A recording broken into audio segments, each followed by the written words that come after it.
তীব্র ঠান্ডায় সারা দেশে জেঁকে বসেছে শীত। তেঁতুলিয়ায় তাপমাত্রা পারদ নেমেছে 10-এর নিচে। শীতের কারণে বেড়েছে জ্বর, সর্দি, ডায়রিয়া, নিউমোনিয়া সহ বিভিন্ন রোগ। এদিকে ঘন কুয়াশার কারণে মহাসড়কে বেড়েছে সড়ক দুর্ঘটনা।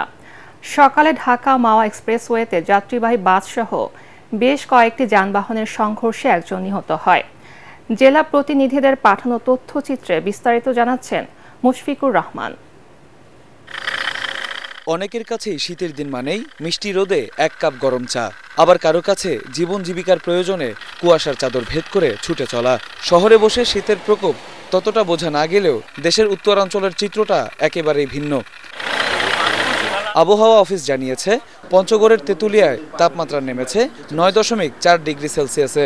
চলতি মাসে না থাকলেও জানুয়ারিতে বেশ কয়েকটি শৈত্যপ্রবাহের আশঙ্কার কথা জানিয়েছে আবহাওয়া অধিদপ্তর। এই মুহূর্তে কিন্তু সাগরে একটি সুস্পষ্ট লঘুচাপ আছে, যা গতকাল পর্যন্ত ছিল নিম্নচাপে ছিল, ডিপ্রেশন ছিল। উপকূলীয় যে অঞ্চলগুলো আছে, বিশেষ করে খুলনা বিভাগের যে বিভিন্ন জেলাগুলো আছে, বরিশাল বিভাগের যে জেলাগুলো আছে এবং চট্টগ্রাম বিভাগের যে উপকূলীয় যে জেলাগুলো আছে, সেসব অঞ্চলে কিন্তু আগামী 24 তারিখ এবং 25 তারিখে 24 তারিখে মোটামুটি কোথাও কোথাও হালকা ধরনের বৃষ্টিপাতের সম্ভাবনা আছে। Double million offer, Walton fridge কিনে পেতে পারেন 20 লক্ষ টাকা, রয়েছে কোটি কোটি টাকার নিশ্চিত উপহার। ঘন কুয়াশায় মুন্সিগঞ্জের ঢাকা মাওয়া মহাসড়কে 3টি যাত্রীবাহী বাস সহ 7টি যানবাহনে সংঘর্ষের ঘটনা ঘটেছে।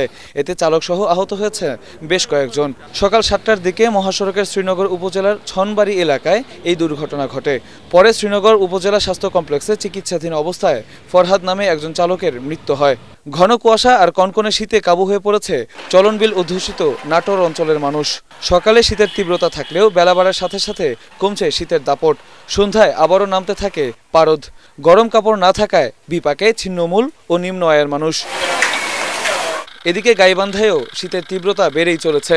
সকাল থেকে দুপুর পর্যন্ত দেখা মিলছে না সূর্যের।